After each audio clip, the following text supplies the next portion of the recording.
It's 5 o'clock and we're off the Cockle Biscuit. Now today we have Josh Hogue with us and he's going to tell us all about spring turkey hunting because it is coming. It's been hot these last couple of days and everybody's starting to get an itch.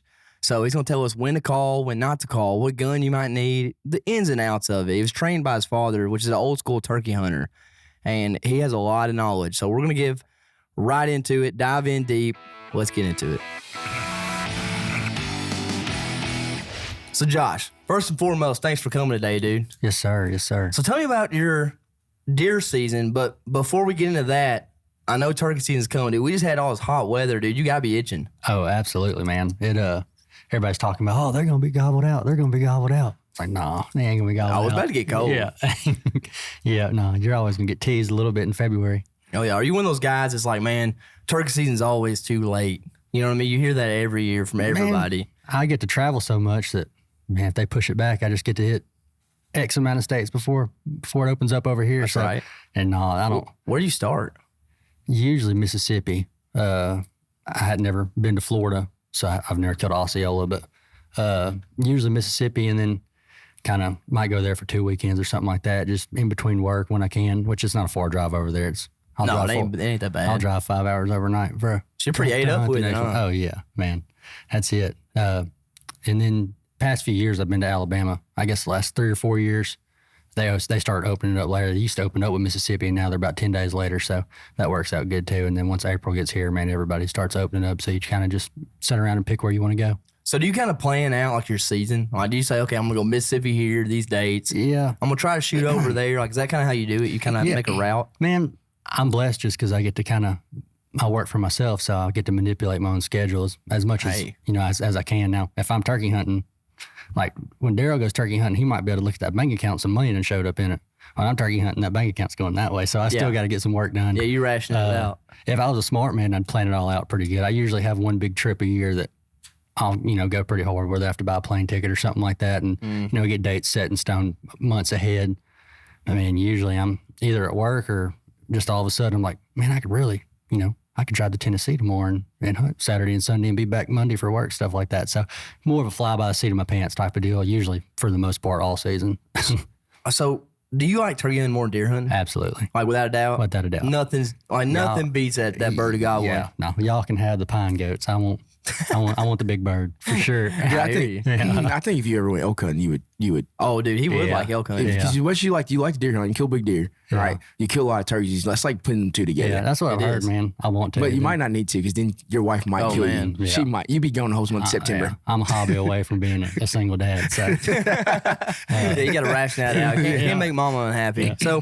So tell me a little bit about how'd you get started in turkey hunting? Was it something you just got interested in, or did you have somebody that kind of took you and showed you? No, yeah, man. My dad, he's kind of like me. That's really about all he's cared about for the most part of his life. So when I was old enough to walk, I have an older brother too. So when both of us got of age to be able to go, man, we were getting piggybacked across creeks and stuff like that, and kicking water moccasins off of beaver dams and swamps and stuff like that. So yeah, man, it's a national holiday in Frenchport where I live every year. So I guarantee all three of y'all probably pumped up. Oh yeah, man, I love it. My dad, he got diagnosed with cancer a few years ago, but he's really good now. Man, like I say, it's all he's cared about since I was a kid. I mean, avid turkey hunter. And the past 2 years, he hadn't got to hunt at all. So I bet he's itching to get back in dude. it. Yeah. Oh yeah, man. I'm itching for him to get back in it. That's one of my favorite times of the years when people ask me my favorite place to hunt, and I kind of got to say around here, which it sucks around here compared to everywhere else, but just, because I get to hunt with my brother and my dad and stuff like that. So why do you think that is? Why does it suck here? Because I'm going to be honest with you. Let's just get this out there. It's better and easier anywhere else. Yeah. You drive 10 miles that way, you're seeing 9.5 miles worth of cutover, right? Mm-hmm. So, 4-year-old cutovers ain't too conducive for a turkey to, raise youngins and live in it. So just a lot of stuff mixed together, dude. Predators too. It's just bad. It's just everything's out to get them right. So you kind of, if they ain't got a good place to live and, that thicket that they're being forced to live in is super conducive for a bobcat or a coyote, man, they just up the odds of getting killed. So it's tough, man. Just, lack of habitat, poor timber management, stuff like that, in my opinion. And, just talking about the predators, I saw a guy caught a bobcat the other day on Instagram, and his comment was, everybody always talks about, manicuring your land and doing burns and, having good right-of-ways and stuff like that. Yeah. And his comment was, a burn wasn't going to kill this bobcat. It's like, yeah.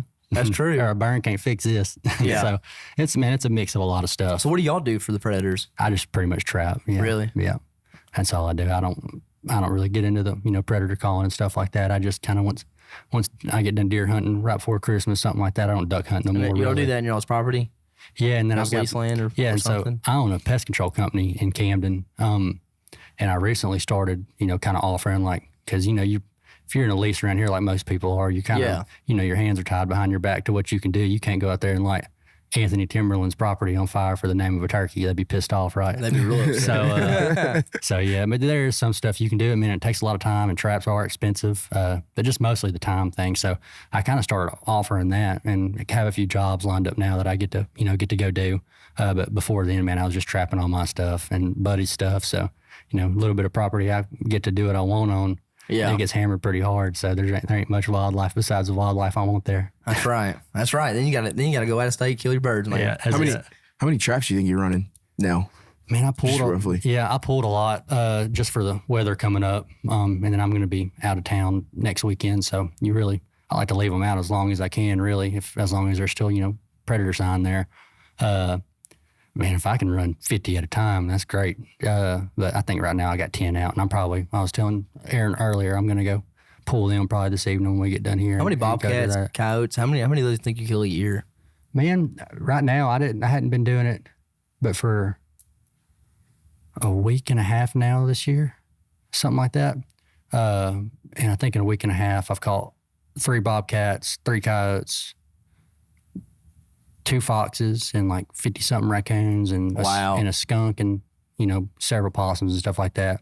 And that's on 150 acres. So, dude, that's a ton. Yeah, To me, that seems kind of crazy. Yeah. How many you caught already in just 150 acres? Yeah. And then my little boys love it too. So it gives us something to do. Here before long, Daddy's gonna be going a lot hunting, so I try to spend as much time possible as I can with them. Gung-ho, man. He loves it. He's a redneck, dude. He's straight up redneck. He is a menace. He's a mini you standing there right That there. ain't no joke.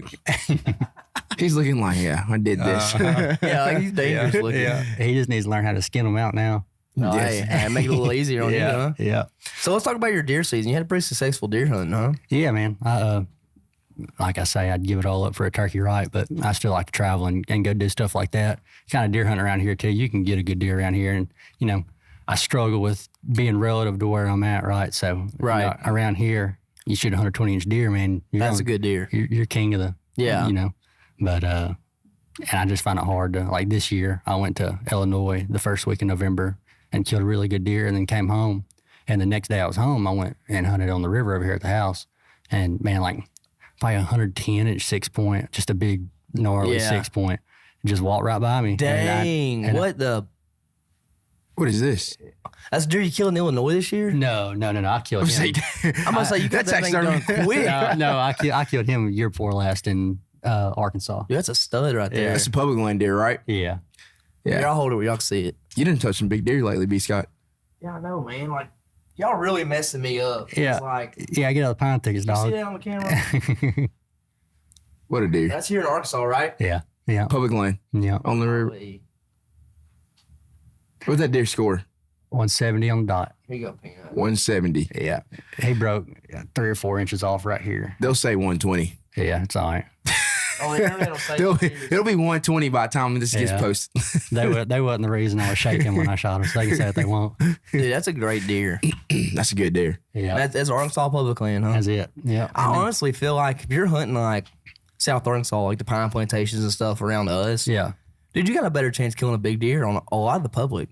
Oh, yeah. Go get in the Delta, go up north, anywhere, any of these areas on the river, dude, you got way bigger deer. Yeah. And I mean, around here, I've got little, private land stuff that I can hunt, mostly for, my wife and kids and stuff like that.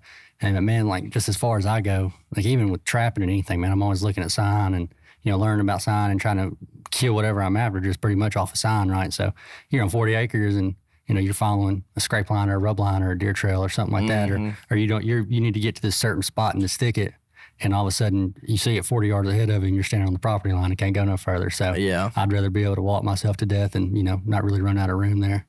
You ever translate that to turkeys? Absolutely. I mean, you kill big deer, you translate find those big deer to helping you kill turkeys? Yeah, just like as far as just having a lot of land to hunt. Well, not necessarily that, but just like getting those turkeys like narrowed down. You think that helps, like with sign? Yeah, read the I mean, obviously, you look for a gobble because everybody wants to kill a gobble. Absolutely. But you know, obviously, they don't gobble all the time. Yeah. I killed one 2 years ago. It was 3 or 4 days before Gentry was born, my youngest son. And it's just 40 acres and there's a turkey or two on it every year. And we probably shouldn't be like this, but we shoot them every year. And, and the next year there's, it's only so much land that it's only going to occupy so many turkeys, right? Anyways, we knew there was turkey in there. There's tracks all up and down this road. I mean, we listened before season, nothing. My dad went over there, nothing. Yeah. Brother went over there, nothing. And finally, I was like, I ain't got long before work this morning. It's like next to last day of season. And I'm walking in there, and there's this little bitty open field. These tracks kept being, it's like, I'm not going to park right here. I'm going to park down the blacktop and walk up and kind of come into it, keep my truck out of the picture. And so I'm just walking and not paying attention. I'm not thinking I'm finna stumble up on them. I had a kind of idea in my mind where I thought I could probably just sit down and sit there till lunch and maybe kill him. And I look up and I see that sucker standing there, and I'm in the wide open, and he's in the wide open. And all of a sudden, he just blows up and strut. I'm like, what the heck? So I get down on my belly and get behind some stuff. And eventually there's a little drain that runs there. The grass is a lot taller. The guy can't mow that field right there. He'll stick his tractor. So anyways, I just kind of used that to get up there on him and kill him. And I couldn't figure out, like, this is insane. Like, how in the world did this turkey not see me? Yeah. And I turned around after I killed him and looked, and right where I walked from, the sun was just bigger and heck right in his eyes. Like, I couldn't even see over there. Wow. I'm like, dang.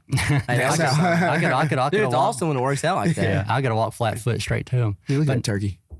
Freaking. Yeah, dude, ain't nothing like that, dude. When they're gobbling in, man, they gobble right. They get to drumming. Yeah, everybody wants to yelp them up, and I do too. But I was the way my daddy raised us, man. It was more of a talking about the sign. He's big on that, and kind of always think. And people talk about being patient turkey hunting. They don't know patient until there was one of them old heads that have came from when there wasn't turkeys and still killed them. Just knowing what a dust bowl is, knowing when to set on a dust bowl, knowing these strut marks are here before this rain, these strut marks are here right after this rain. He's coming through there a lot, stuff like that. So, and my dad's one of them, I ain't yelping to him on the limb. He ain't, he's going to sit there in a shady spot and wait to kill him. I mean, if he knows where he's coming, he's going to do it. So he's a lot different than, the new age turkey hunter type deal. He's kind of getting set up and he's just waiting it out. Yeah. Cuz hunts like that, if there's not birds gobbling. Yeah. Because a lot of times here, there's not. Yeah. It seems like more times than not, they're not gobbling. Yeah. So really, I mean, you can run and gun all you want. Yeah. All you're going to do is tear stuff up. Yeah, absolutely. And wear yourself blow out, it out, too. Yeah. And you can definitely blow it out, man, 100%. I've seen that a lot. I feel like that's when I usually mess up. Yeah. Instead of just sitting down on them. Yeah. I'll try to get a little bit closer. A little bit closer. And I'll be like, I'll end up running into him. Be like, well, I should have just waited. Yeah. There he is. I should have been patient. It could happen today. I'll be on the lake fishing about 20 minutes. Yeah. Yeah, no, around here, it's, I'm kind of limited with time, especially because if I'm free, I'd really rather be somewhere some turkeys are, gobbling. You can get on them pretty good. So I spend a lot of time away from here. But when I do hunt around here, with a little bit of time, a little bit of land I have to hunt, I hunt Arkansas. Man, it's a completely different world or a completely different game from the way I hunt everywhere else, man. If I get to go elsewhere in the mountains or something, I'm walking until he gobbles or until I make him gobble. So around here, I like to know where they're at before season and, just kind of. Weird how the terrain is it almost makes it like that. Like if they're not gobbling, right, there's no way in a dense part of Arkansas to really find them other than sign and just, waiting them out. And, and I am one that believes every turkey has his day, right? You might not be there, but there's a day that you can yelp that turkey up and kill him. And I do believe that. Now, it don't matter public or private, a turkey's a turkey. You don't know where the property line is. So it's just, keep as much pressure off of, if you have private land that you get to hunt, just keep as much pressure off of them, as you can. Same way with deer. It's hard to kill a pressure deer just like it's hard to kill a pressure turkey. That's right. So pressure's, king when it comes to all of that. I definitely agree with that. Yeah. Absolutely. One thing I learned, this is in the back of my head. Yeah.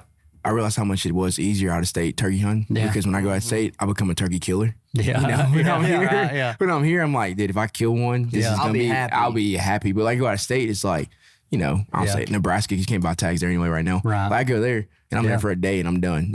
Or 2 days technically. Yeah. And the bad days there I mean, still good. Like, blow the good days here out of the water, right? So. Like every time I'm there, like, did you see them over there? Like, if you see them, what do you think that is? Well, I mean, what do you think that makes a difference? Man, I don't know. When I'm up there though, you don't see a lot of like. They obviously sell a lot of tags. You don't see like a lot of turkey hunters. But I think when people like from us, like from the South, come up there, that we have like such a whole nother mindset, like killer mindset, that when we get up there, we're so used to hunting hard turkeys, like we're going to kill them. Yeah, the South and Southeast states definitely is the reason Kansas ain't Kansas no more, right? Yeah. Oh, absolutely. I mean, any state I go to is like, dude, I'm gonna kill. Like, I'm not even thinking about it. Like, which, you know, like unless I go like Tennessee, Tennessee's still a little bit more difficult because it's still in the South. But like anywhere Midwest, like I'm like, I'm gonna kill, like guaranteed. Come back with turkey. If there wasn't regulations in Arkansas, there wouldn't be nothing left. Oh no. And the thing about turkey, wouldn't be a bird or nothing. It's a numbers game. So I mean, it's just like fishing, I guess. You pull up on a school. I mean, if there's one fish there and you're looking at that live scope and wanting to bite, man, that sucks if he ain't gonna bite. But if you pull up on a school of 50 of them, one of them's gonna bite, right? So it's a numbers game. I mean, you might walk 3 miles here and yelp at one turkey without knowing it. Yeah. And you go elsewhere, you might walk 3 miles and yelp at 30 turkeys without knowing it. So one of them's gonna gobble and be. I mean, statistically, you got a better chance the more there is. Absolutely. Yeah. And that's helped us with even deer hunting. It's like, if you want to kill a big deer, you got to go where the big deer are. Yeah, that's it. I mean, if you got one big deer in like, say, I don't know, 400 square miles. Yeah. Right. There's one like, say, 180-inch deer here. Yeah. Or you go to like Illinois where there might be like 30. Yeah. I mean, obviously you want to go to Illinois. It's a game of opportunity for sure. So tell me, so you do any fishing, or are you just hunting? Are you fishing? Yeah, what are you doing? I fish during turkey season. I get messed up on the, everybody goes and flips beds and stuff in March, and I'm stoked turkey hunting. Yeah, I'll be honest though, I don't know if I just love bed fishing though. Yeah, it's hate and love. Yeah, like you see the big bass, but to me, I'd rather like that post spawn. Like as soon as they come off the bed, they're just eating. That's when I want to fish. Smash. That's what I'm ready to want to. That's when they want to do what I want to do. Throw a frog. Yeah, I flip a bush. I pretty much miss all that every year. So do you do more bass fishing, or you do? I mean, what kind of fishing you do? Yeah, I do pretty much all of it, man. A few years ago, I got into tight lining, like for flatheads on the river at the house. Yeah, pretty hard, and that's fun in the summertime. I bet it's hot in the summertime. But how do you bait them? Because I know guys that tight line flatheads, and they'll get like these little, what are they called? Cut shot. No, they're like little mud cats. Little bitty mud cats. And they'll bait with them. Yeah, I don't know. Everybody always says, so you ain't gonna catch no flathead on some cut bait. You only gonna eat something alive, man. That ain't true. I catch way more on cut bait than I do. Really? Live bait, absolutely. Yeah. So what do you look for when you're out there? Just log jams, stick stuff. Just get above it, cut in half a brim and drop it down in there on them, and eventually they're gonna come out and look for it. Or you can drop it in there on them and probably get hung up every other cast. But, that's the worst part about it. Oh yeah. If you're fishing log jam, that's the worst part. And it's hard. You better know where you're at. It's hard to snap off 80-pound braid. It is. It is. Yeah, it's a handful there. Yeah.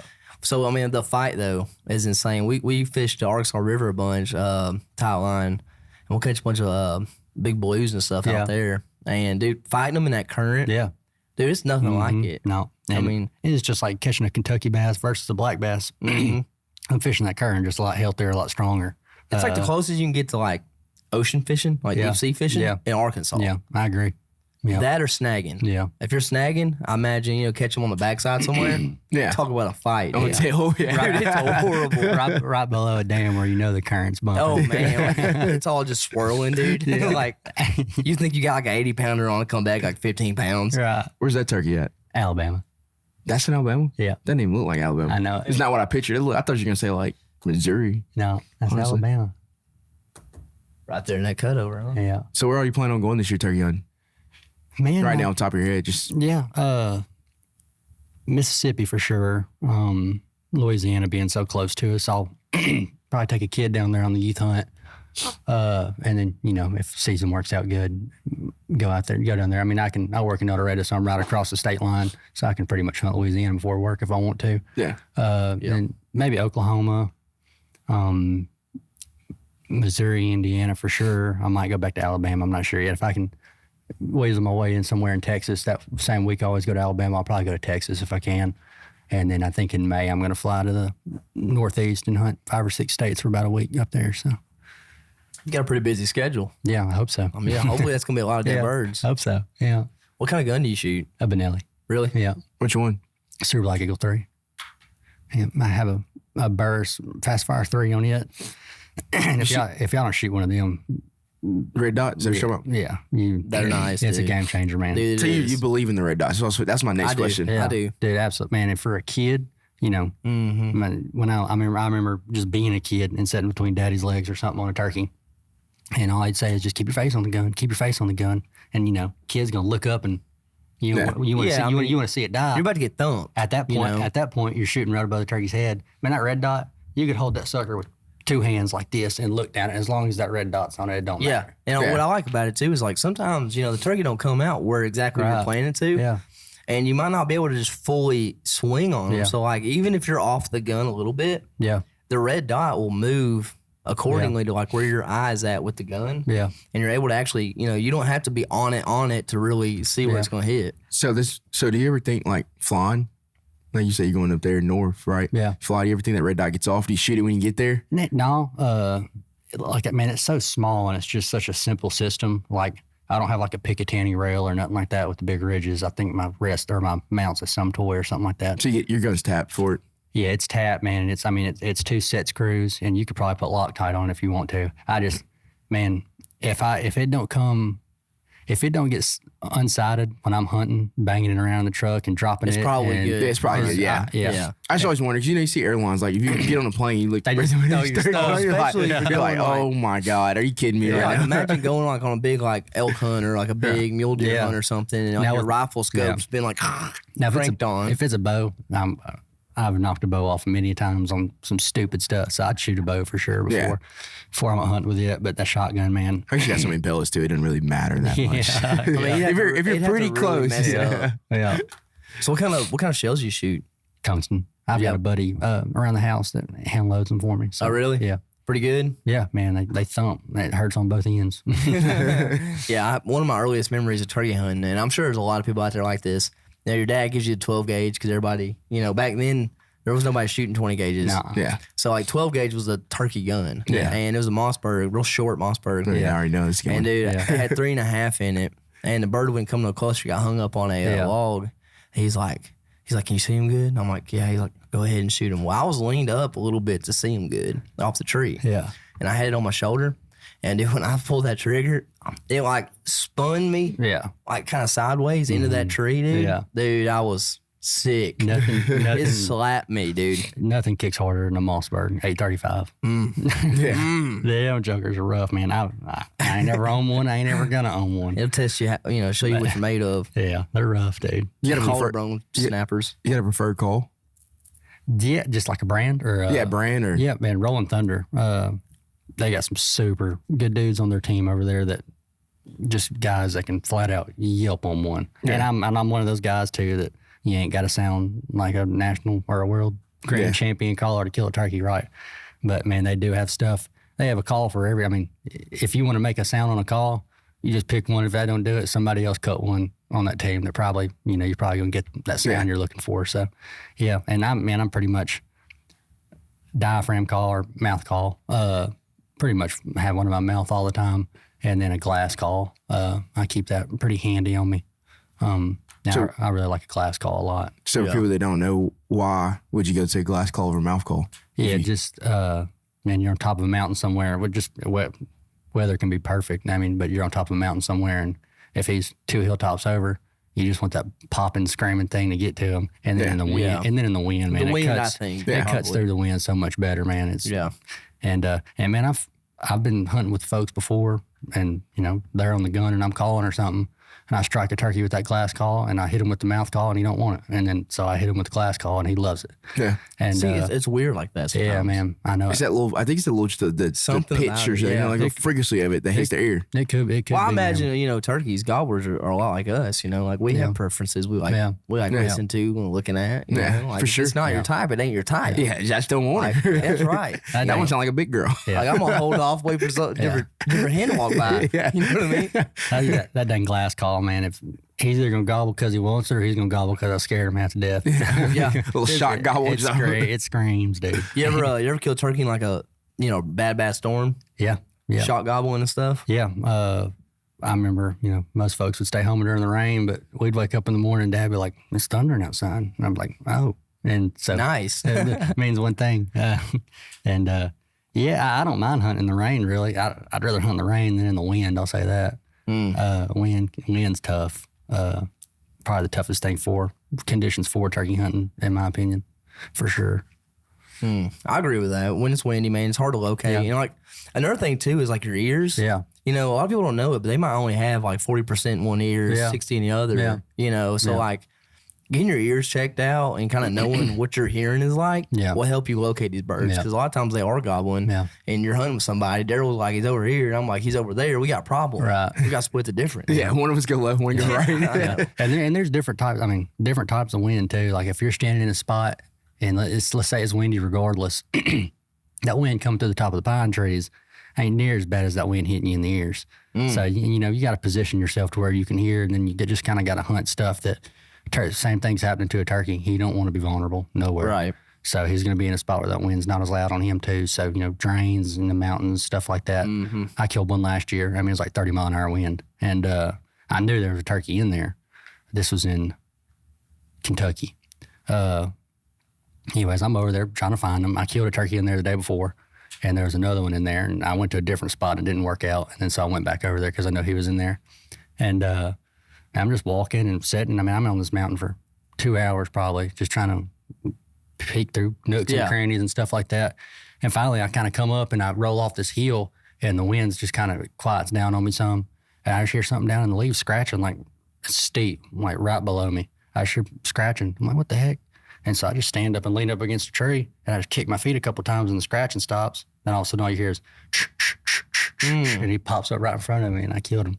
So see, it's like little tricks like that you learn, and you like, you know, now that's with you forever. So now situationally, I'm checking drains. You're getting, you're getting better. You know what I mean? So like, that's cool. Yeah. And I feel like turkey hunting, for like the person just getting into turkey hunting, what would you say is the number one thing you must think about and focus on? Man, if you get on a turkey and, you know, he answers you or something, and you're sitting there, and everybody that's ever turkey hunted has been in this situation. If you're sitting there thinking, do I need to call at him or do I need to be quiet? The answer 95% of the time is shut up. Don't think over calling? Yeah, I mean, he knows where you're at. Yeah. I mean, quit giving him more help. Don't give him more data. Yeah, it's cool to hear him gobble and stuff, but like, man, don't yelp to a turkey if he can see where it's coming from. I mean, you call to him and he's 300 yards away, man. That sucker lives there. He's surviving there. That's what he's trying to do. So he knows everything. Yeah, right. I mean, he knows right where you're at the first time you call. He can make a 3-mile loop and come back right to you, and he knows where you're at. So, man, when he knows you're there, he wants one thing. It don't matter if she's making a lot of racket or not. He's either coming or he ain't. So right. I can see that.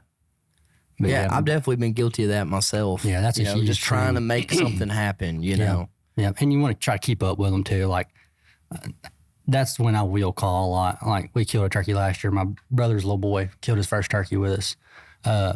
And I knew he was in there. I mean, we got in there at lunch and he was gobbling on his own, and he'd answer me every time I'd call, but he was not drumming. He was strutting, but he just wasn't drumming, man. I mean, usually you can keep up with that pretty good.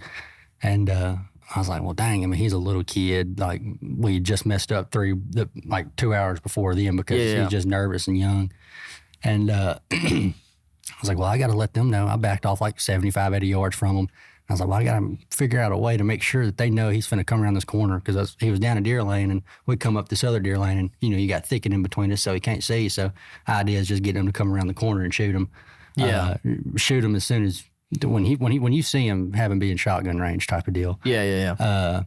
Man, if he wasn't gobbling, I mean, there was no way he'd roll up on him. And for a 7-year-old, man, that's tough. It's tough for a grown man a lot of times. So, and I mean, that sucker gobbled down all the way down the pipe, and I mean, came around the corner gobbling, and they shot him and killed him. Heck yeah, dude.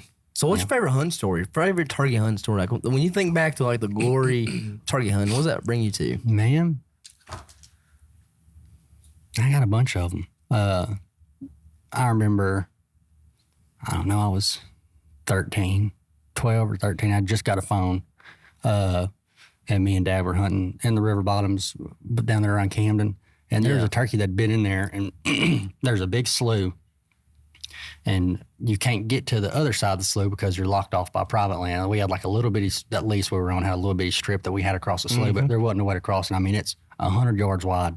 Right. Just a bunch of backwater. And that turkey, for 2 or 3 years, that turkey was in there. And people say, oh, you don't know it was him. Yeah, we knew it was him. Same and one. That sucker would roost over that water, and he'd do something. And the next day, you'd get down there where he went the day before and don't say a word. And you're like, he's going to do it again. The sucker pitched the other side of the creek, or he pitched and go down a different deer lane or something like that. So I remember one year we went down there, and it was hot and humid, and mosquitoes were awful. And we just go sit down, kind of the same deal where he's been going to, and we sat there till like 10. Like, my dad will sit you to death. Like, people talk about getting walked to death. That man will sit you to death. Yeah, you'd be like, it's going to happen today.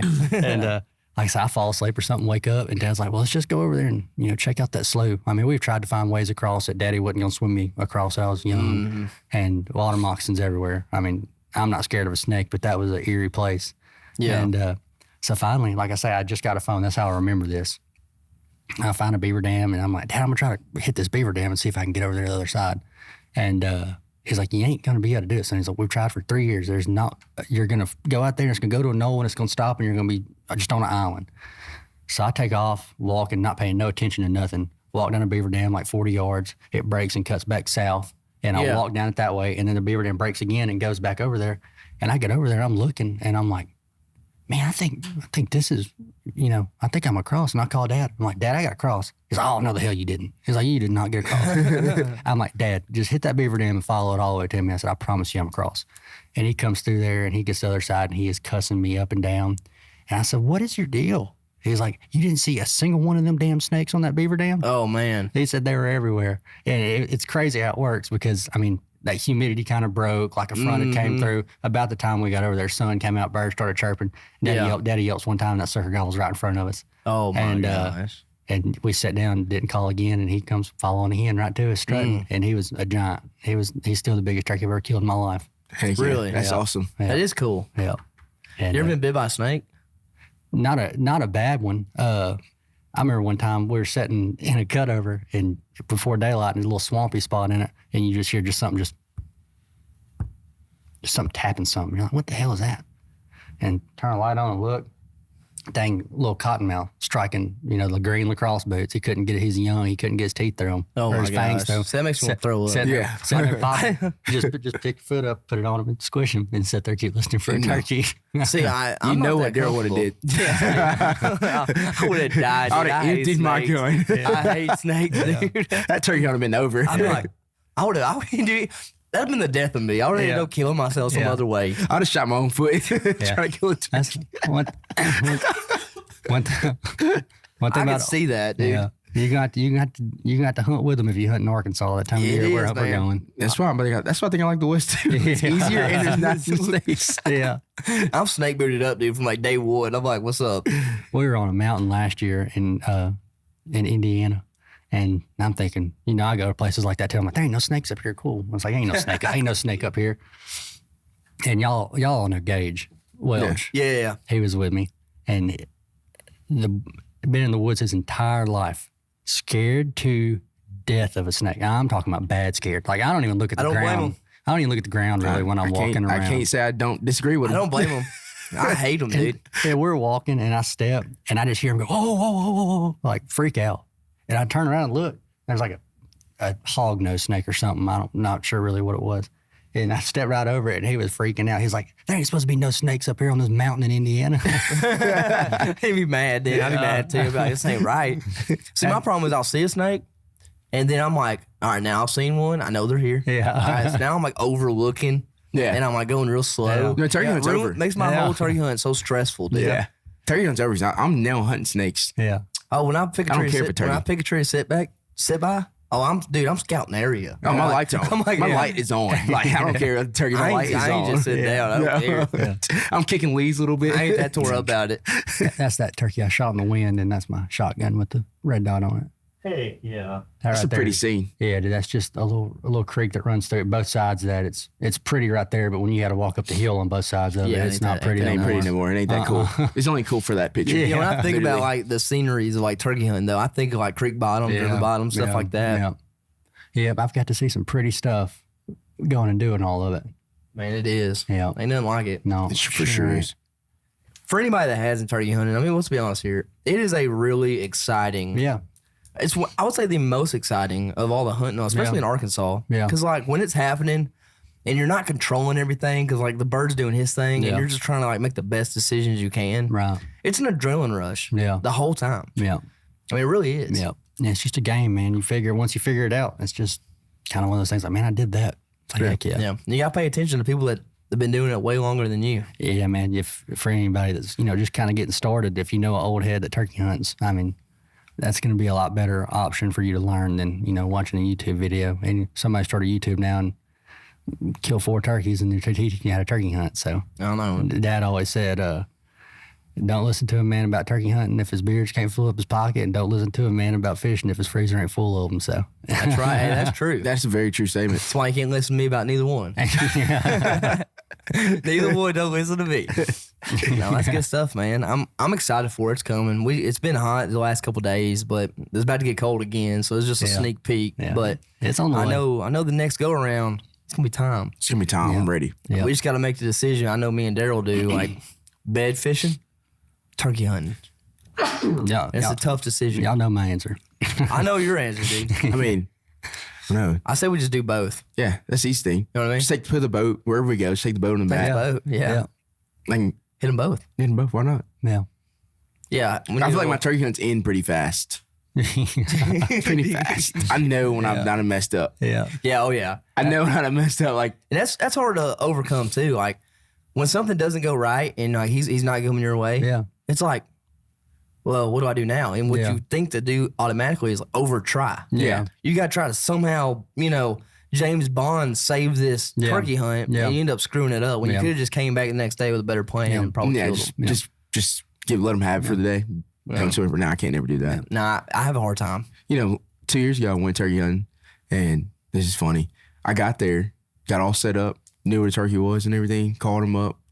He gets like 60 yards, and I realized I didn't ever put a shell in my gun. Oh, that sucks, dude. So I'm just sitting there like, it's too late to put a shell in my gun. Yeah. And he's just sitting there and was blowed up in front of me, and I'm just like, it sucks. Yeah, that's didn't see that turkey again. Hey, turkey hunting will make you do some stupid stuff. I'm not talking about just stupid. I mean, it'll test your morals and everything. Yeah, turkey hunting is crazy. What it'll do to you.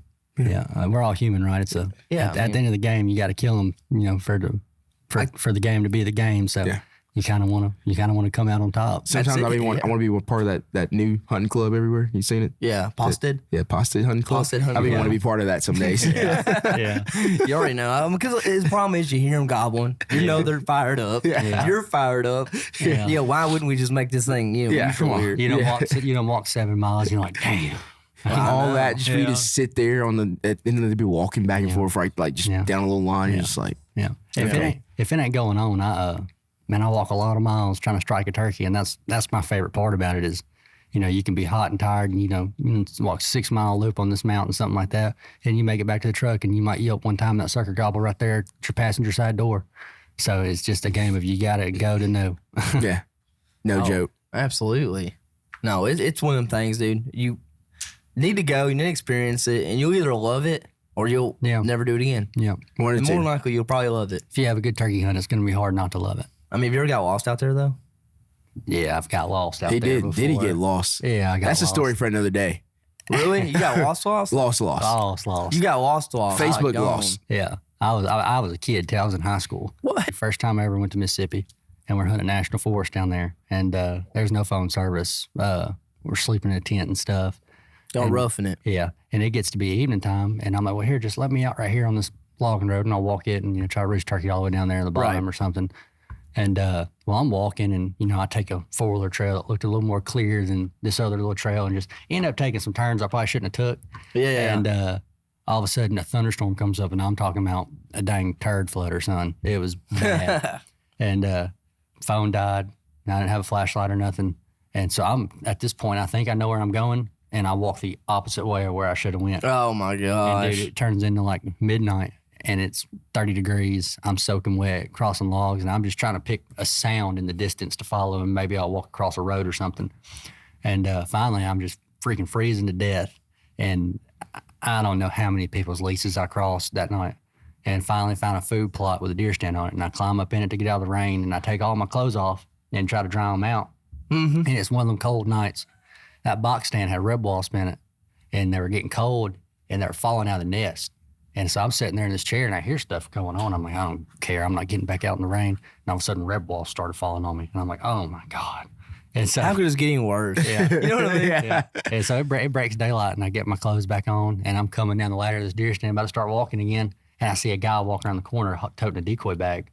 And I'm like, look, dude, I ain't over here hunting your stuff. I promise you, man, I'm lost. He's like, I heard about you. He's like, yeah, there's like 12 game wardens up here at the gas station finna come look for you. He said, I'm the chief of police over here. I was like, no kidding. I was like, I'm sorry if I ruin your hunt or something. Can you just point me which trail to take to get up out of here? And he gave me a ride back and got me back to town. And man, my mama made me come home right then. Oh, you was done. She shut it down. She shut it down, son. Her hunt's over. Yeah. She's like, no more of that. You done messed up. Yeah. It happens easy, don't it? Yeah, man. You get turned around. That's the first time. You got so much technology now, man. If you get lost, man, it's kind of your own fault. Yeah. Man, back then, I mean, and I say that you don't have service. You know, I don't even think OnX was a thing back then. It wasn't. Google Maps ain't gonna load and all that crap, especially if your phone's dead. Yeah, it happens quick. I tell you what though, I mean, that happens every year. People get lost every year. I mean, really think about it. I now at the river when we were hunting, I had a buddy come with me. The day I killed that big deer, a buddy that was hunting with me went up river and he killed a deer too, and walked in there. Same thing. It's dark. Phones died, and I mean, and in them river bottoms, everything looks the same. And finally, I just sat there and looked. Right before my phone died, I got a line on my phone and kind of towards the river where the boat was. And I looked up and I seen a big old bright star. And I said, "Don't talk to me. Don't touch me." I said, "Knock stuff down in front of me. I'm walking straight to that star." And I walked straight to it and came right up on the boat. Yeah. Dude, that's insane. Yeah. Imagine that. You know, me and Fred, one day we were duck hunting at the Metro. Mm-hmm. And he's like, that hole that y'all like to always hunt, you know? And we walk into it. It's me, him, and Zach. And somebody else was with us too. And we took off walking at 4. Yeah.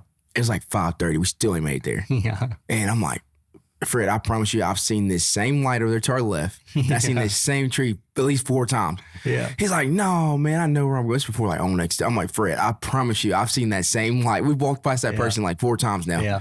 And he's like, he looks around like a couple times. And he looks again. You know how Fred is. Yeah. He's like, man, you might be right. Yeah. I know for a fact we're walking in circles right now. Yeah. Because like, his phone wouldn't load because he had like whatever maps, Google or something. It was funny. That's just so funny. You know, they got those little Garmin, like, they're GPS things, but they're real small. You can just like clip them on somewhere. Yeah. And from, like, if you ever get lost or anything, you hit the SOS button and it sends it sends like a pin like to all your people that have, other devices like that. I don't ever use it. That way you never get lost. Yeah. I don't ever use it, but I still keep a little compass in my turkey vest. I don't even know if it works. The sucker's been in there forever. But how many people you think, like, if you took like new generation, young guys, say like 20 years old, and you just dumped them out in the woods, like you kind of gave them a general like your position here on like a paper map, right? How many people are making it out with a compass? I bet. What does that percentage look like? We're talking like born after what year? I'm talking about like 96 and up. I'm talking about 18-year-olds now. 18-year-olds now. One out of every 20. If you just grabbed a random group of 500 people and threw them out there. I bet 10 out of the 500. You're going to see some Facebook posts being shared, I'll tell you that. Yeah. You know what I'm saying? Yeah. I mean, how many people make it out with a compass? Yeah. No, if you gave him a compass and just a map to go north or something. But to be honest with you, have you ever been put in a position where like you had to use your compass? Yes. Where you're like, okay, this is the only way I'm getting out of here is with this compass. Yeah. I mean, yeah, but I mean, also just kind of new too. Yeah. I could use it. If I could use a compass if I had to. I feel like I could too. Yeah. I've been in them places, you can't hear nothing, like you can't hear road traffic or you can't hear a train or nothing like that. But that's most of the time when you're in the woods, man, you're decently close enough to where you're going to hear a boat coming up the river or you're going to hear something. And that compass, man, you don't even need a map or nothing. You just figure out what direction you heard it in, and that's the direction you start walking. I mean, you might walk 3 miles, but you're going to get out. You're going to make it somewhere. Yeah, because as soon as that noise is gone, you're going to be veering to the left a little bit or veering to the right, and all of a sudden you're going to hear the same sound back behind you. So. Like if I was in a situation where my phone was dying, I would like look at my map. I'd be like, okay, I'm northeast of the river. I parked somewhere over there. I need to head generally southwest. Yeah, my goal, like if I got lost in the woods and I knew I was on the river, I'd be like, I just need to know somewhere my phone's about to die. On 1%, I'd put it like this flat. see which way the river is, and be like, northeast. Okay. Yeah. I'm going northeast. I might be 10 miles northeast, but I'm eventually going to find the river. With my and walk memory, the I'd river. have to take a picture of it and be like, Yeah. I'll get lost anyways. Don't forget it. Take a screenshot. I think I was heading west. Take a I'm pretty screenshot. sure. Remember? How many kids do you think even know sun rises in the east and sets in the west? I bet a bunch don't. There's a lot. That's another way you could, like when I came in here, I was walking to the sun. Yeah. Now, So the sun's setting, I need to go the opposite direction of that. Yeah, that's true. I hate to be lost out there all day, though. You got to wait a long time for the sun to start setting. you start doing you start making up shit you never even heard before. You're like, okay. Yeah, in the daytime, there's no excuse to get lost in the daytime, honestly. The squirrel climbs the north side of the tree. I've seen moss on this side on 4 trees now. The moss is obviously need to go this way. Yeah. No, but man, I'm excited. I know you're excited. Yeah, man. I'm excited to fish. I feel like I'm always excited for the next season. Yeah. Even during the current season. Yeah. I'm kind of ill with that. Yeah. We're constantly worrying about the next season when we're in the season we're in. Yeah. Yeah. I ain't gonna lie to you, man. It's always on my mind when I'm deer hunting. I'm thinking about a turkey a lot of times. And God forbid I see a turkey while I'm deer hunting. I'll be up there shaking. That's when you ate up with it. Absolutely, man. Well, I hope you kill them all this year. Yeah, I appreciate it, man. I hope No you go misses. around and just Save some smash seed. them. Man, if y'all don't care, this past deer season, I had a guy. I talked to this guy on Instagram before, and he hunts over there. We're the same place we deer hunt. And we have this campground. And I just talked to him on Instagram before. Well, somehow I run into him over there this year, and we're just talking. And his brother's with him, and I don't even remember his name. And I'm pretty sure I was drinking a beer. And I'm pretty sure. Yeah. And man, he just off the top rope, man. He's like, I just want to tell you, man, I ain't ashamed of it. I just want to tell you, Jesus Christ is my Lord and Savior. And if you don't know him, I'd love to introduce him to you. And man, that right there, that story changed my life probably more than anything else on this planet's ever changed my life. You always talk about being a good Christian and stuff like that. Yeah. And I never had, a platform with people to see nothing to do it like this to that level. So I just wanted to kind of pass that on, man. If none of this is possible without my Lord and Savior, Jesus Christ, and none of it. If you don't have a relationship with him, I'd love for y'all to get a hold of me and I can introduce the two of you. So I don't want to leave here without saying that. Absolutely, man. Well, that's a perfect way to wrap it up, man. Yeah. I mean, that's what makes everything happen. Yeah, absolutely. And everything happens for a reason. Yeah, it does. The people you meet, the object, the obstacles you have to overcome. Yeah. I mean, it's all just get lost in Mississippi and start toting a compass. Hey, you better freshen up on the compass skills, guys. 100%. Well, that wraps this thing up, guys. Thanks for watching. Make sure you leave a like, subscribe, and hit the bell for notifications. And we're going to see some pictures this year. Hopefully, you're going to send us in of him smashing turkeys. And if you ain't ever turkey hunted, go turkey hunt because you're going to love it. Yeah, that's it. All right. We'll catch you on the next one. Thank you.